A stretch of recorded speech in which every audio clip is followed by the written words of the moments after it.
हिंदी साहित्य के इतिहास से संबंधित जितने भी exam, grade first, grade second, set, net, JRF, PhD, और इनमें जो आपके असिस्टेंट प्रोफेसर के जितने भी एग्जाम लगते हैं, जहाँ पर भी हिंदी साहित्य है वहाँ आदिकाल, मध्यकाल, रीतिकाल और आधुनिक काल से संबंधित है जितने भी इम्पोर्टेंट क्वेश्चन है उनके माध्यम से पूरा साहित्य करवा रही हूँ, तो आपको ध्यान से देखना है। देखो, शुरुआत के 50 क्वेश्चन है। हिंदी लेखन की परंपरा, प्रमुख इतिहास ग्रंथ, हिंदी साहित्य का आरंभ, काल विभाजन और नामकरण, इनसे संबंधित। तो पहला क्वेश्चन है, डॉक्टर रामकुमार वर्मा ने हिंदी साहित्य की आरंभिक सीमा कौन सी मानी है? 693 मानी है। रामकुमार वर्मा ने हिंदी का प्रथम कवि किसको माना है? स्वयंभू को माना है। दूसरा क्वेश्चन है, शुक्ल जी ने जिन ग्रंथों के आधार पर आदिकाल की साहित्यिक प्रवृत्ति वीरगाथात्मक मानी है उनमें से नहीं है, तो राउरवेल उनमें नहीं है। देखो, 12 ग्रंथ मान्य है, हमीर रासो है, बिसल देव रासो है, प्रमाद रासो है, लेकिन राउरवेल नहीं है। ये 12 ग्रंथ उनके रचनाकार, उनका समय एक साथ ही एक जगह लिख दिया मैंने। 1180 से 1205 ईस्वी खुमान रासो दलपति विजय का, और 1225 से 1249 से पृथ्वीराज रासो चंद्रवदाई का, 1230 में प्रमाद रासो जगनिक का, 1230 में अमीर की खुसरो की खुसरो पहलियाँ, 1240 में जयमेघ जसचंद्री का मधुकर कवि का, 1292 में बिसल देव रासो और बिसल देव रासो का वह नरपति नाले का। देखो, इनमें भाई आप ये विक्रमी है और ईस्वी सन में आने के लिए 57 साल घटा देना तो पीछे का विक्रमी संवत ईस्वी सन आ जाएगा। 1295 में जयचंद प्रकाश है, जयचंद प्रकाश के भटकेदार है। 1355 में विजयपाल रासो नरपति नाले का, 1357 में हमीर रासो सारंगधर का, और 1440 के अंदर विद्यापति की तीनों रचनाएं कीर्तिलता, कीर्तिपताका और विद्यापति पदावली, इन 12 ग्रंथों को आधार बनाकर शुक्ल जी ने वीरगाथात्मक काल कहा था। रीतिकाल को श्रृंगार काल की संज्ञा देने वाले विद्वान कौन है? पंडित विश्वनाथ प्रसाद मिश्र है। गारसा दत्तासी ने ईस्तवार दलाल लिटरेचर हिंदुस्तानी का प्रथम भाग किस वर्ष प्रकाशित किया था? तो 1839 में प्रथम भाग आया था और 1847 में इसका द्वितीय भाग आया था। देखो, डॉक्टर रामकुमार वर्मा ने स्वयंभू को हिंदी का प्रथम कवि माना है, गणपति चंद्र गुप्त ने शालिभद्र सूरी को माना है, और राहुल सांकरतायन के अनुसार हिंदी का प्रथम कवि सरैप्पा है। वेरी इंपॉर्टेंट है। 84 वैष्णवन की वार्ता के लेखक गोकुलनाथ है, और 252 वैष्णवन की वार्ता के लेखक भी गोकुलनाथ ही हैं। फिर देखो, आदिकाल को चारण काल की संज्ञा देने वाले विद्वान कौन है? तो आदिकाल को चारण काल की संज्ञा जॉर्ज गिरियसन ने दी थी, और आदिकाल को 700 से 1300 ईस्वी तक माना था, और इन्हीं काल को इन्होंने चारण काल की संज्ञा दी थी। निम्न विकल्पों में कौन से प्रथम इतिहासकार हैं? तो गारसा दत्तासी ही प्रथम इतिहासकार हैं, क्योंकि इनका जो ग्रंथ है गारसा दत्तासी का इस्तवार दलाल लिटरेचर हिंदुस्तानी, ये 5 भागों में आयरलैंड से प्रकाशित होता था। इनका जो प्रथम भाग है वो 1839 में, और दूसरा भाग 1847 में, 3 भाग इसके 1870 से 71 के बीच प्रकाशित हुए थे। अगला क्वेश्चन है, हिंदी साहित्य का आदिकालीन नाथ पंथ किस परंपरा के निकट है? तो हिंदी साहित्य का आदिकालीन जो नाथ पंथ है ये किसके निकट है? आपकी जो सिद्ध परंपरा है ना उसके निकट है, क्योंकि नाथ मत का प्रवर्तन सिद्ध परंपरा की वज्रयान शाखा से हुआ है। आपके जो नाथ मत है ना इसका प्रवर्तन वज्रयान शाखा है ना आपकी नाथों की, उनके ही प्रारंभ हुआ है। किस ग्रंथ का निर्माण लोक भाषा सिखाने के उद्देश्य से किया गया है? तो उक्ति व्यक्ति प्रकरण है, क्योंकि ये महाराजा गोविंद चंद्र के एक सेनापति थे, उसका नाम था पंडित दामोदर शर्मा। इन्होंने 12वीं सदी के अंदर इस ग्रंथ की रचना की थी। ये बनारस के आसपास के क्षेत्रों की सांस्कृतिक वहाँ की जो भाषा थी उस पर प्रकाश डालता था, और साथ में ये व्याकरण के भी उस समय पर ध्यान दिया गया था। इसलिए आपका जो ये ग्रंथ है ना ये दोनों से संबंधित हो जाएगा, भाषा से और व्याकरण से भी। हिंदी साहित्य का इतिहास इस नाम से लक्ष्मी सागर वासनायकर ने लिखा था, अनुवाद किया था उस ग्रंथ का। हिंदी साहित्य इतिहास लेखन के विषय में गलत कथन कौन सा है? हिंदी साहित्य का आलोचनात्मक इतिहास रामकुमार वर्मा का, हिंदी साहित्य का वैज्ञानिक इतिहास गणपति चंद्र गुप्त का है, हिंदी साहित्य की भूमिका आचार्य हजारी प्रसाद द्विवेदी का, हिंदी साहित्य संवेदना और विकास परशुराम चतुर्वेदी का नहीं होगी, ये राम स्वरूप चतुर्वेदी का ग्रंथ है।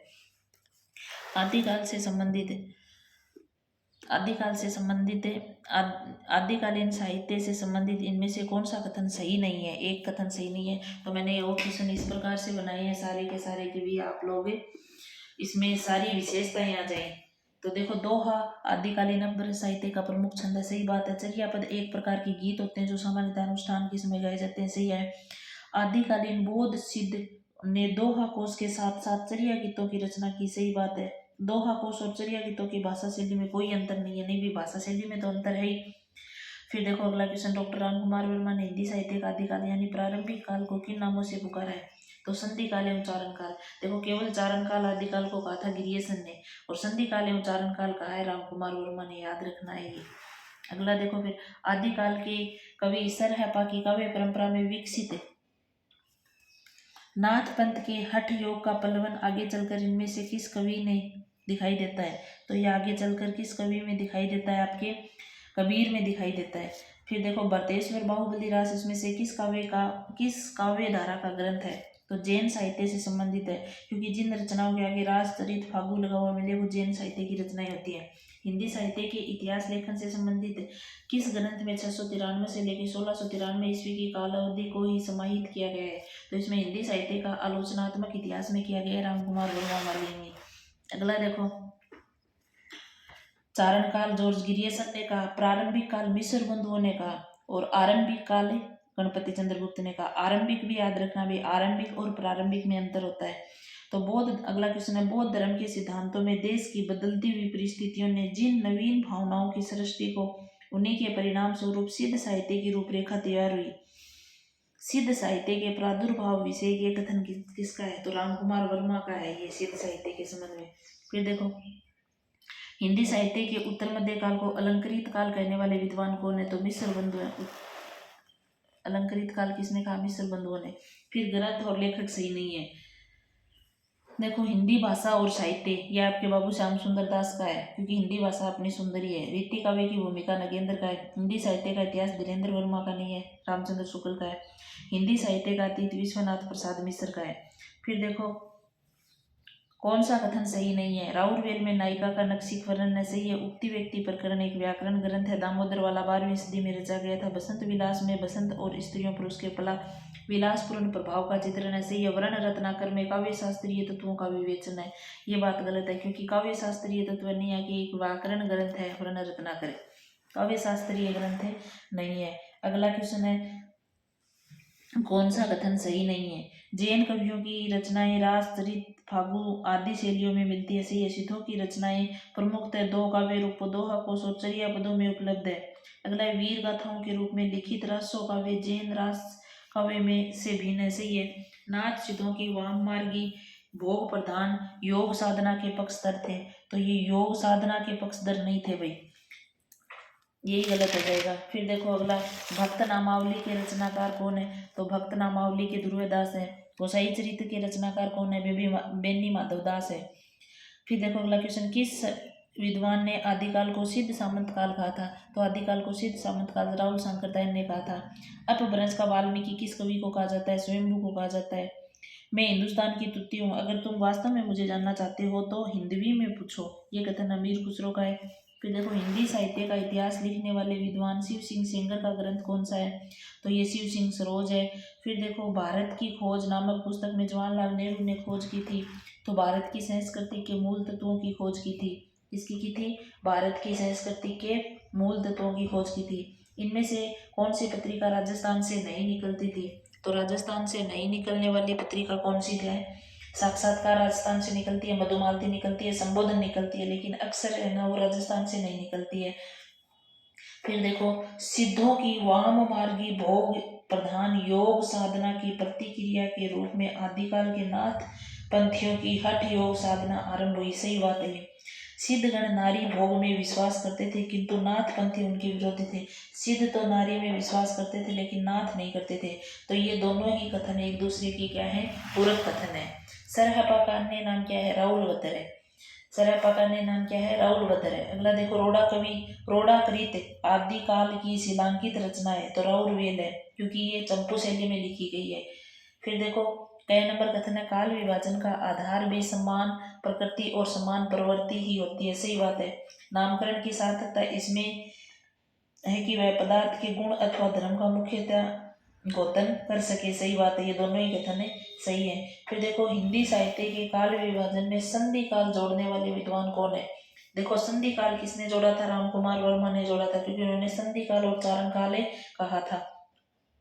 अपभ्रंश पुरानी हिंदी है, इस मत के समर्थक कौन है? तो देखो, राहुल शंकरदायन है। अपभ्रंश को पुरानी हिंदी कहने वाले विद्वान तो कौन थे? आपके चंद्रधर शर्मा गुलेरी थे। अब देखो, राहुल शंकरदाई ने क्या कहा? राहुल शंकरदाई ने काव्य धारा 1945 ईस्वी पुस्तक में लिखा है कि पूरा अपभ्रंश साहित्य पुरानी हिंदी है। उनकी यहाँ पूर्ववर्ती एवं परवर्ती अपभ्रंश का झमेला नहीं है। वे प्रारंभ को संस्कृत और प्राकृत से भिन्न मानते हैं। प्रारंभ जो प्रवृत्ति अपभ्रंश है ना, ये उसको संस्कृत को और इनको प्राकृत को भिन्न मानते हैं। फिर देखो हजारी प्रसाद द्विवेदी का भी एक स्टेटमेंट है जो अपभ्रंश है। अपभ्रंश को कोई पुरानी हिंदी नहीं कहता है। फिर भी परवर्ती अपभ्रंश साहित्य पूर्ववर्ती परिनिष्ठित अपभ्रंश का विकास है।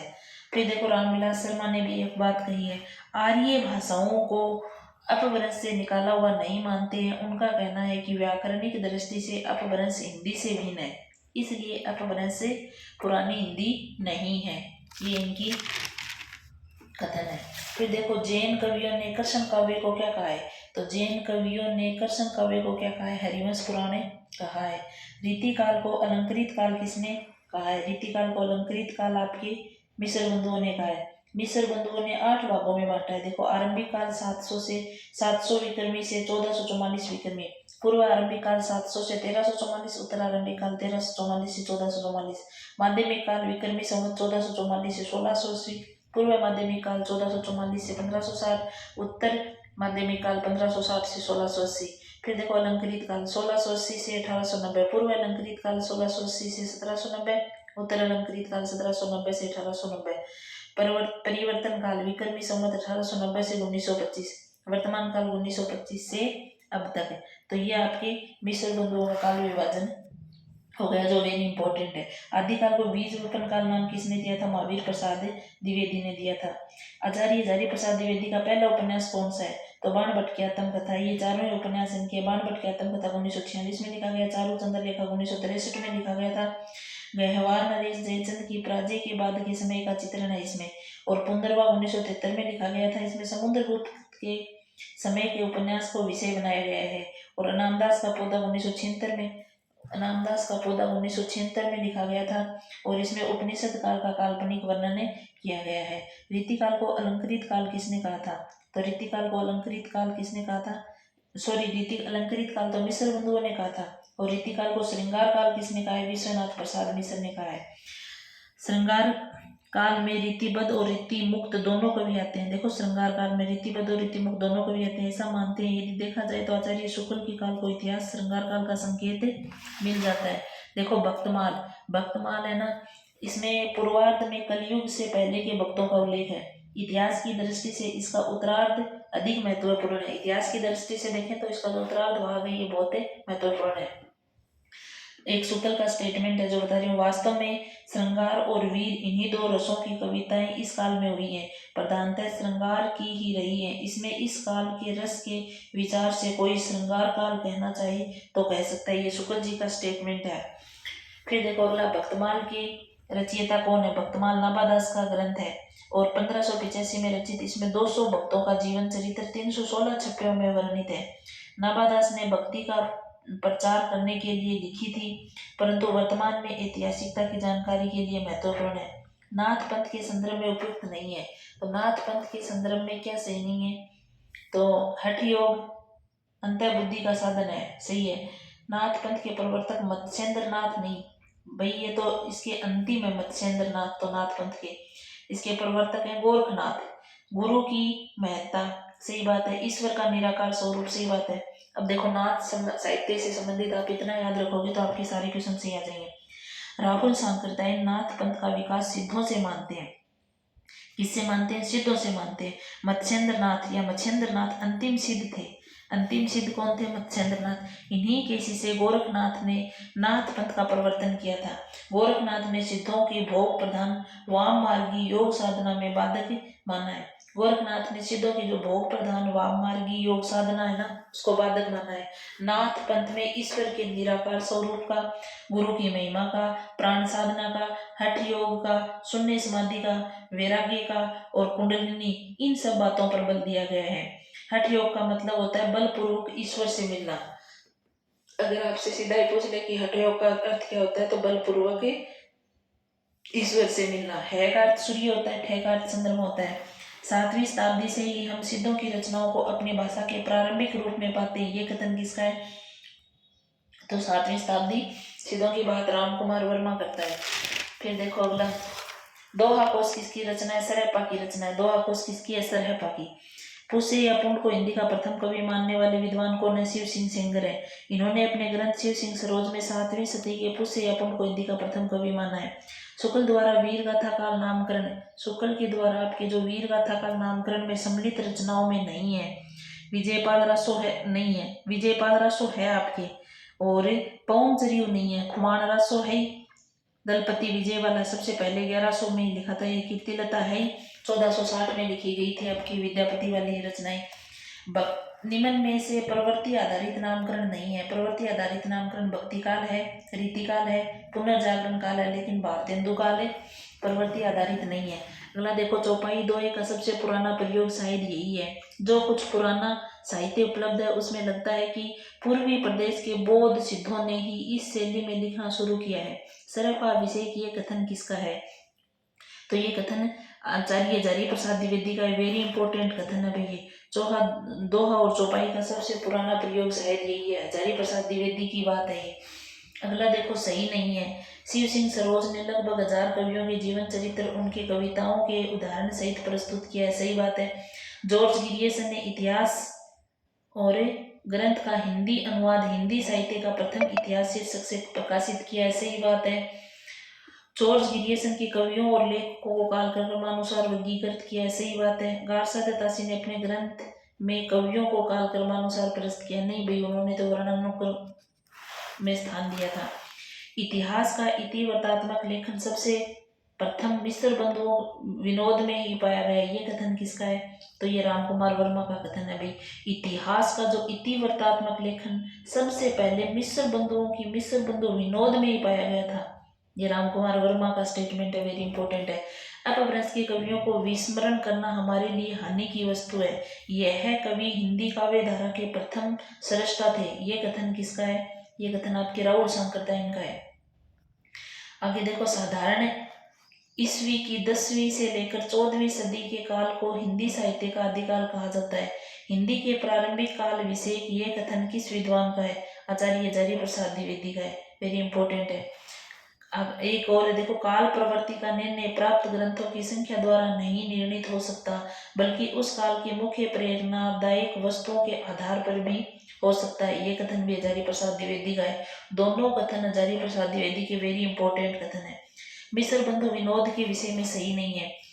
इसमें अनेक कवि जो अज्ञात थे प्रकाश में लाए गए और उनके साहित्यिक महत्व का मूल्य आंका गया, सही बात है। इसके प्रथम 3 भाग विक्रमी संवत 1970 में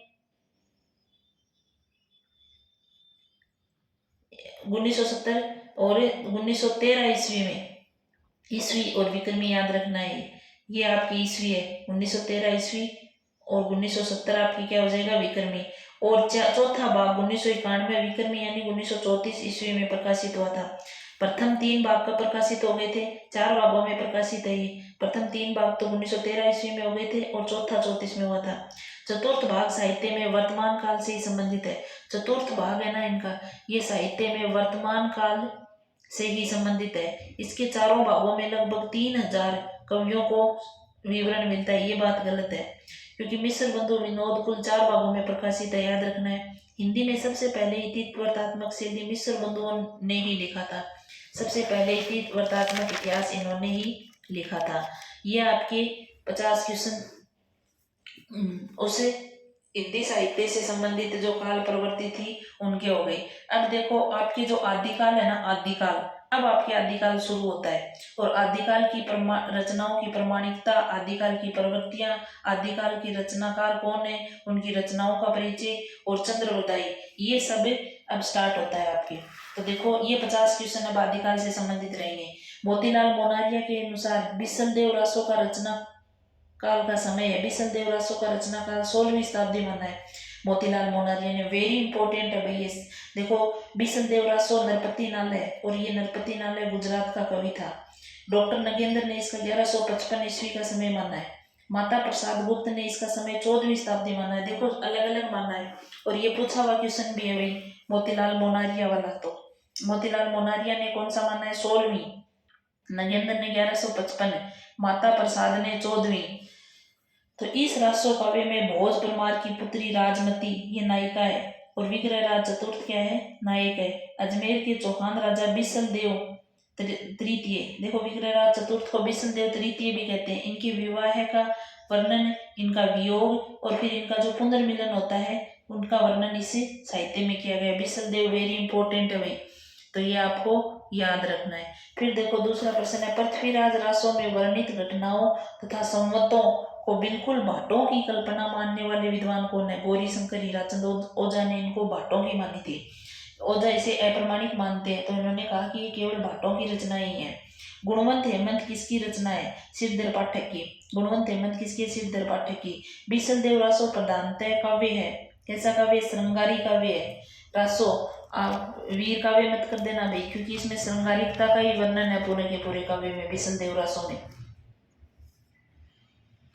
आगे देखो, बिसल देव रासो में 12 मासा शैली का वर्णन किया गया है और ये 4 खंडों में है। बिसल देव रासो में 12 मासा वर्णन के साथ प्रकृति का उद्दीपन रूप में भी वर्णन पहली बार हुआ है। साहित्य के अंदर अगर प्रकृति का उद्दीपन रूप सर्वप्रथम अपन को कहीं मिलता है तो वो 12 मासा शैली में लिखा गया आपका जो बिसल देव रासो है ना, उन्हीं में मिलता है। फिर देखो अगला, आदिकाल की इस रचना में महाराणा प्रताप का वर्णन मिलता है। तो जो आपका खुमाण रासो है ना, ये सबसे पहले लिखा गया था। आचार्य रामचंद्र शुक्ल की वीर गाथाओं में शामिल है ये, तो उसी में मिलता है। राजस्थान के व्रत संग्रह ने इसे 17वीं सदी में रचा माना है। इसमें चित्तौड़ नरेश राज सिंह तथा राजाओं का वर्णन भी मिलता है। अगर चित्तौड़ के राज सिंह का वर्णन आ जाए तो भी इसमें मिलता है, और आपके महाराणा प्रताप का वर्णन भी इसी में मिलता है। लेकिन आचार्य शुक्ल ने 9वीं सदी की रचना माना है, क्योंकि इसमें 9वीं सदी में चित्तौड़ नरेश का जो खुमाण था ना राजा, उनका वर्णन किया है। तो आचार्य शुक्ल ने इसका समय कब माना है?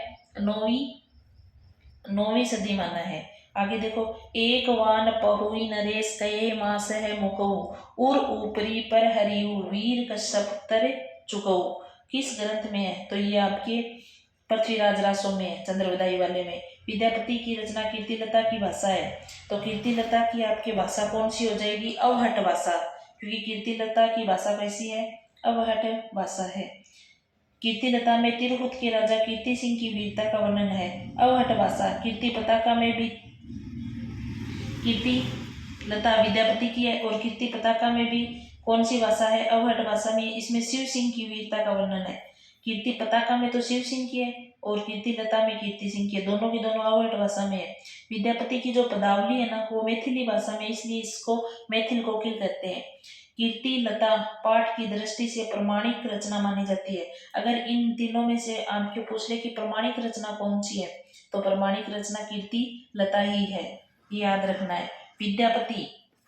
विद्यापति का एक कथन है, देसी बनिया सब जन मीठा, देसी भाषाओं के मिठास का वर्णन इसी कवि ने किया था, यह है। फिर देखो, आध्यात्मिक रंग के चश्मे आजकल बहुत सस्ते हो गए हैं, उन्हें चढ़ाकर जैसे कुछ लोगों ने गीत गोविंद के पदों को आध्यात्मिक संकेत बताए, वैसे ही विद्यापति ने इन पदों को भी। शुक्ल जी का उक्त कथन का से है, तो ये विद्यापति के पद अधिकतर श्रृंगार के ही है। यानी इस बात में कहा है कि विद्यापति के भी जो अधिकतर पद है ना, ये श्रृंगार के ही है। आगे देखो, एक विद्यापति की बालचंद बिजावई भाषा दूहो नहीं लगई दुजन हासा, ये स्टेटमेंट भी किसका इंपॉर्टेंट स्टेटमेंट है, ये भी आपके विद्यापति का ही है। फिर देखो आगे, हिंदुवन थान उत्तम सुदेश तह उदित दुग दिल्ली सुदेश, प्रस्तुत पंक्ति का संबंध किस रासो से है? ये भी आपके कौन से रासो से है? पृथ्वीराज रासो से, ये चंद्रवदाई वाले से। रचना की प्रमाणिकता की दृष्टि से असंगत है, तो प्रमाणिकता की दृष्टि से बतेश्वर बाहुबली रास प्रमाणिक है, चंद्रवाला रास प्रमाणिक है, रेवंतगिरी रास, लेकिन विजयपाल रासो प्रमाणिकता की दृष्टि में असंगत है। विजयपाल रासो नंद सिंह भाट मिश्र बंधुओं ने 14वीं शताब्दी का समय माना है इसको। पृथ्वीराज रासो के संबंध में असंगत कथन है। पृथ्वीराज रासो, हजारी प्रसाद ने इसे सुख सुखी संवाद कहा है, सही बात है। इसका वृहद संस्करण 69 समयों में विभाजित है, सही बात है। शुक्ल ने इसे पूर्णतः जाली ग्रंथ कहा है, सही बात है। यह डिंगल शैली में लिखा गया, नहीं, ये डिंगल में न लिख के पिंगल में लिखा गया है। और इसको देखो, प्रमाणिक मानने वाले कर्नल जेम्स टोड है, श्याम सुंदर दास है, मोहनलाल है, विष्णुलाल पांड्या है। मोहन विष्णु दोनों इसको प्रमाणिक मानते हैं। अप्रमाणिक डॉक्टर वुलर ने सबसे पहले माना था।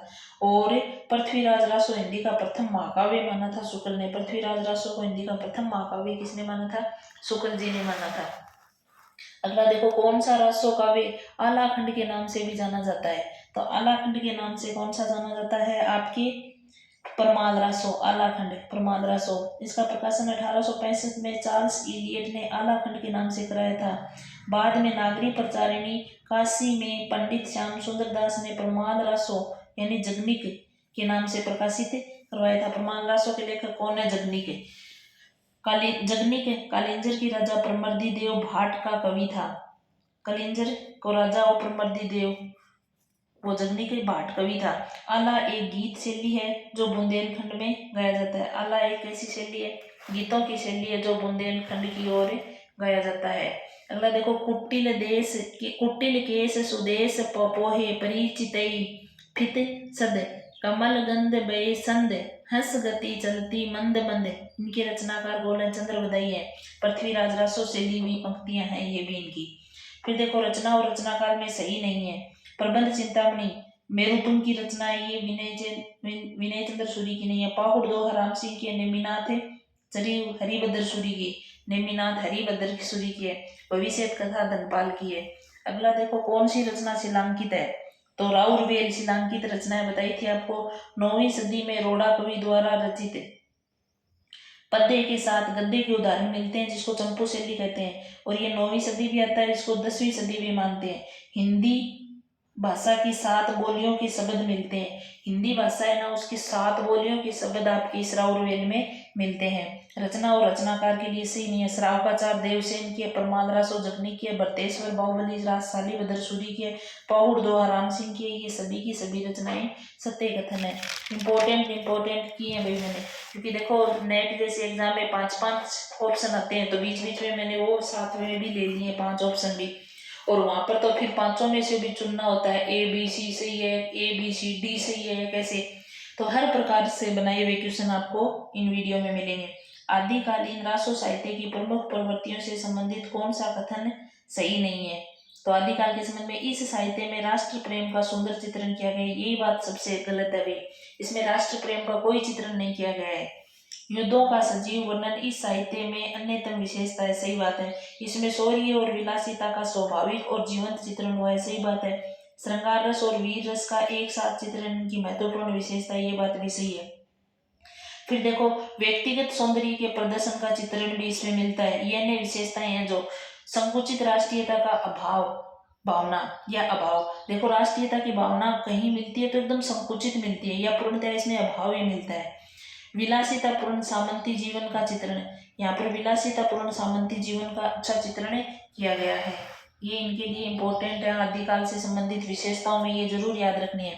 राजस्थान का प्रसिद्ध कवि नहीं है, तो राजस्थान का देखो, चंद्रकांता देवताले राजस्थान से संबंधित थे, भगवत करावत राजस्थान से थे, आलोक धनवा राजस्थान के थे, लेकिन ऋतुराज राजस्थान के नहीं है।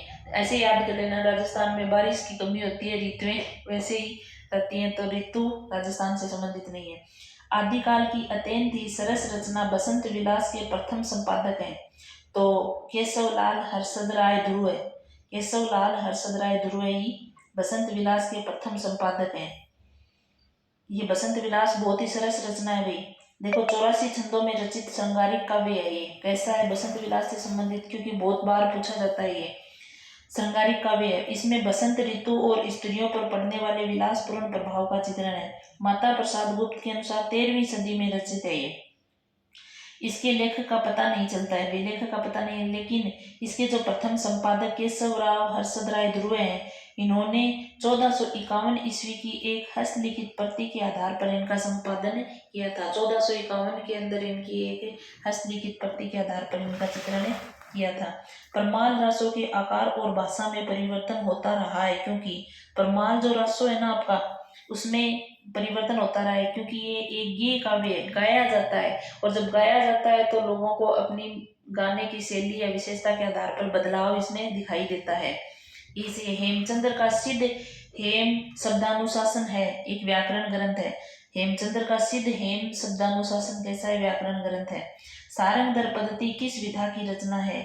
सुभाषित संग्रह। सारंग दर पद्धति है ना, ये एक सुभाषित ग्रंथ है। The modern vernacular literature of northern Hindustan का अनुवाद हिंदी साहित्य का प्रथम इतिहास करने वाले लेखक है। तो हिंदी साहित्य का प्रथम इतिहास से करने वाले लक्ष्मी सागर वात्स्यायन, ये मैंने आपको पहले ही लिखवा दिया था ऊपर। पृथ्वीराज रासों में कितने समय हैं? तो पृथ्वीराज रासों में 69 समयों में विभाजित है ये। मनहु कला शशि भान कला 1600 बनिया पंक्ति में रस है, तो इसमें कौन सा है? श्रृंगार रस है। गलत कथन है, इनमें देखो गलत कथन कौन सा है। रचनाओं से संबंधित जितने भी कथन बने हैं ना, वो मैंने रचनाओं में ही ले लिए।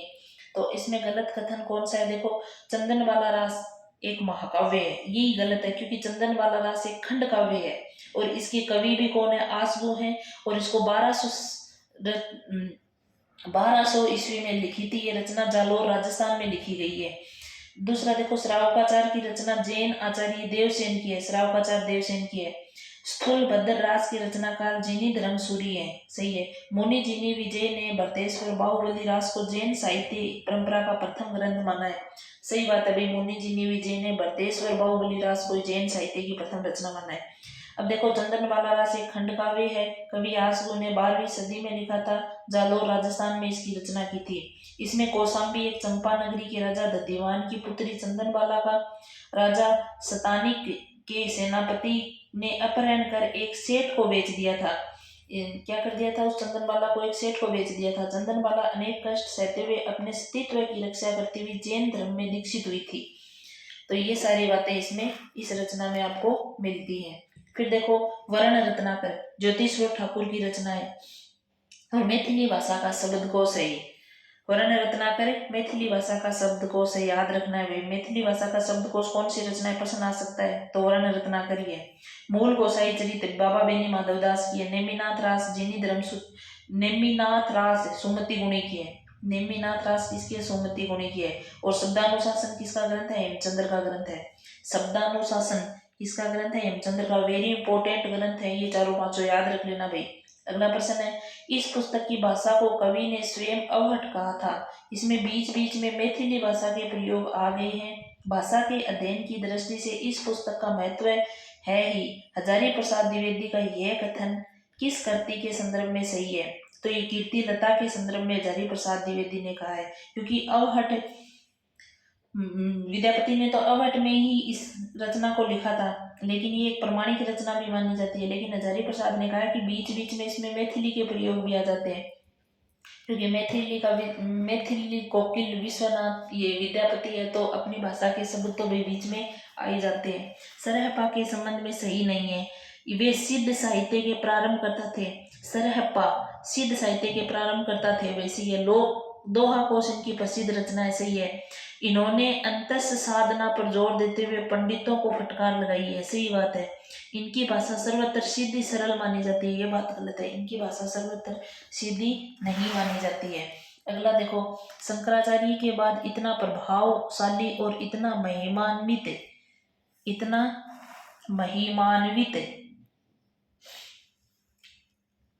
महापुरुष भारतवर्ष में दूसरा नहीं है। आचार्य हजारी प्रसाद की उक्ति किस विषय के संबंध में? गोरखनाथ के संबंध में है भाई।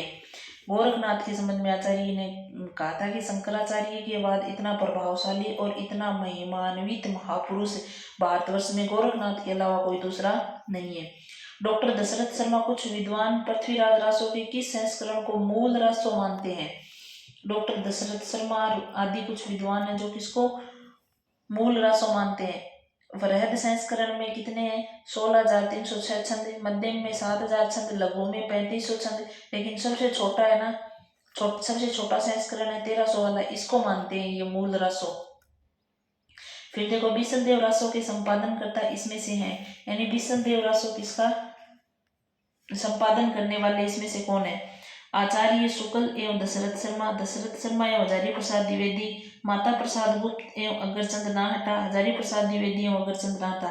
तो बीसल देव रासों के संपादन करता है माता प्रसाद गुप्त और अग्रचंद नाहटा। कौन सा कथन सही नहीं है? इसमें सही नहीं है, कौन सा नहीं है? सिद्धों की वाम मार्गी योग साधना की प्रतिक्रिया में नाथ पंथियों की हठ योग साधना प्रारंभ हुई, सही बात है। जैन साहित्य आचार, रास, चरित, फागु और आदि शैलियों में रचा गया। सही है। सिद्ध साहित्य बौद्ध साहित्य की वज्रयान उपशाखा से विकसित हुआ था। सही है। हिंदी प्रदेश में पूर्वी भाग में जैन कवियों ने हिंदी कविताओं के माध्यम से जैन मत का प्रचार किया। ये बात गलत है। आगे देखो, आदि से अंत तक इन्हीं चिदवर्तियों की परंपरा को परखते हुए साहित्य परंपरा के साथ उनका सामंजस्य दिखलाना ही साहित्य इतिहास कहलाता है। ये कथन किसका है? आचार्य रामचंद्र शुक्ल का कथन है। ये याद रखना है। फिर देखो, इस संबंध में उनके अतिरिक्त और कुछ कहने की जगह नहीं है कि यह पूरा ग्रंथ वास्तव में जाली है। पृथ्वीराज रासों के विषय में ऐसा किसने कहा था? तो जाली करने वाले रामचंद्र शुक्ल ही है। फिर देखो, इस ग्रंथ में श्रृंगार की ही प्रधानता है, वीर रस का किंचित आभास मात्र है। शुक्ल जी का ये मत किस ग्रंथ के संदर्भ में है? ये बिसल देवरासों के संदर्भ में, क्योंकि पूरा वो श्रृंगारी है। वे सांप्रदायिक शिक्षा मात्र है, अतः शुद्ध साहित्य की कोटि में नहीं आ सकता। सिद्धों, नाथों, योगियों की रचनाओं के विषय में ये कथन किसका है? शुक्ल जी का ये भी है। सांप्रदायिक शिक्षा मात्र माना था उन्होंने। कौन सा कथन सही नहीं है? 84 वैष्णवन की वार्ता में वल्लभाचार्य के शिष्यों का वर्णन है। सही है। 252 वैष्णवन की वार्ता में विठलनाथ के शिष्यों का वर्णन है। इन वार्ताओं में प्राचीन ब्रज भाषा गद्य का रूप मिलता है। सही बात है। इन भाषाओं में ब्रज भाषा का गद्य रूप मिलता है। उक्त दोनों वर्तमान वार्ताएं गोस्वामी विठलनाथ द्वारा लिखी गई है। नहीं भी, ये दोनों रचनाएं विठलनाथ के द्वारा नहीं लिखी गई हैं। दोनों रचनाएं मैंने पीछे इनके लेखक करवा दिए। सिद्ध सामंत युग की कविताओं की सृष्टि आकाश में नहीं हुई है, वे हमारे देश की धरती की ठोस उपज है। ये कथन किसका है? तो ये कथन राहुल सांकरतायन का है। सिद्ध सामंत युग की बातें में कौन सी रचना आदिकाल के गद्य साहित्य की नहीं है? श्रावकाचार नहीं है, वर्ण रत्नाकर गद्य है, राउर वेल गद्य है, उक्ति व्यक्ति प्रकरण गद्य है। श्रावकाचार देवसेन कृत पद्य साहित्य की आदिकालीन रचना है। श्रावकाचार किसकी है? पद्य साहित्य की आदिकालीन रचना मानी जाती है। हिंदी साहित्य के आदिकाल का प्रारंभ सन 993 से मानने वाले विद्वान कौन है? आदिकाल का 993 से किसने माना है? शुक्ल जी ने। विक्रमी संवत 1050 हो जाएगा ये, और 993 शुक्ल जी ने माना है। कौन सी रचना आदिकाल गद्य साहित्य में लिखी गई है? वर्ण रत्नाकर। ये आ गया आदिकालीन गद्य साहित्य में। अभी अपन ने पीछे भी देखी थी, वर्ण रत्नाकर, राउर वेल, उक्ति व्यक्ति प्रकरण, ये गद्य में ही लिखी है।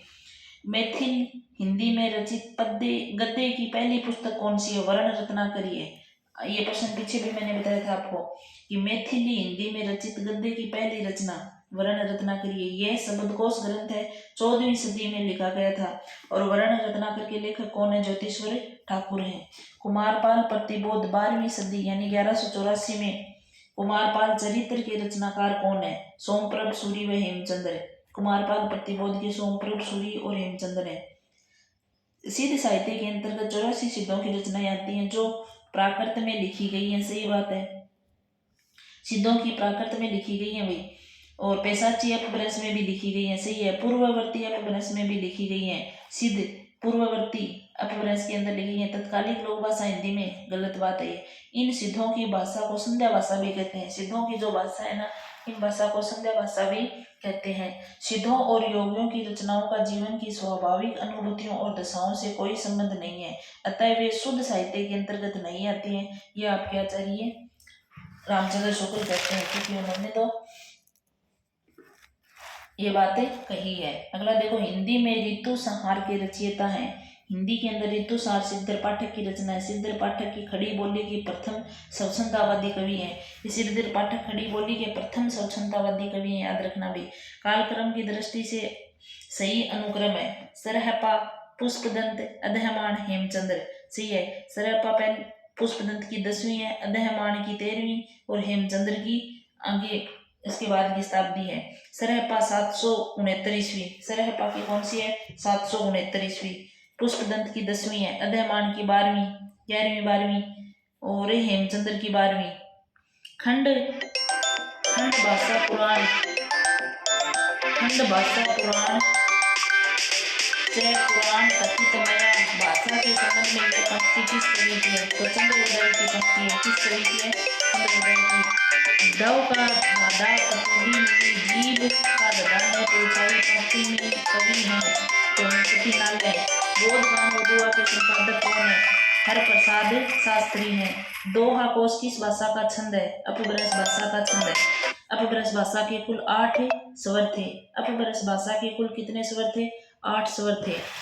निम्न को काल क्रमानुसार व्यवस्थित कीजिए। इनको काल क्रमानुसार। हिंदी साहित्य का आलोचनात्मक इतिहास।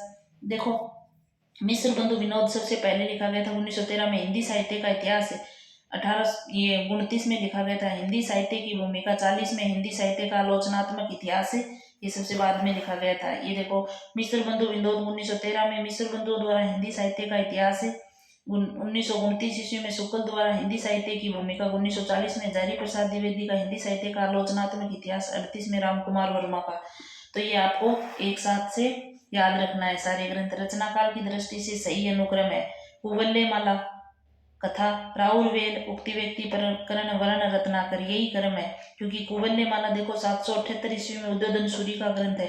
कुवल्यमाला किसका है? उद्योधन सूरी का ग्रंथ है। और राउरवेल 10वीं सदी का रोड़ा कवि का है। इसमें राउल नामक तो नायिका है और वेल नायक है। राउल नायिका है, वेल नायक है। उक्ति व्यक्ति प्रकरण 12वीं सदी का दामोदर का है। वर्ण रत्नाकर 14वीं सदी का ज्योतिषवर ठाकुर का ग्रंथ है। तो यह आपके आदिकाल से संबंधित जितने भी प्रश्न थे, इन प्रश्नों के माध्यम से मैंने पूरा आदिकाल करवा दिया। तो इस वीडियो को बार बार देख के आप अपने हिंदी साहित्य को आदिकाल लिखा हुआ है उसको बहुत ही अच्छे से मजबूत कर सकते हो। और ये प्रश्न आप देखना पीछे की एग्जामों में भी आए हुए हैं, इनके जो ऑप्शन है वो भी प्रश्न बन के आए हुए हैं। तो मैंने उन सब का सारांश लेके किया है कि आप कम से कम 40 मिनट के अंदर बहुत कुछ सीख सको।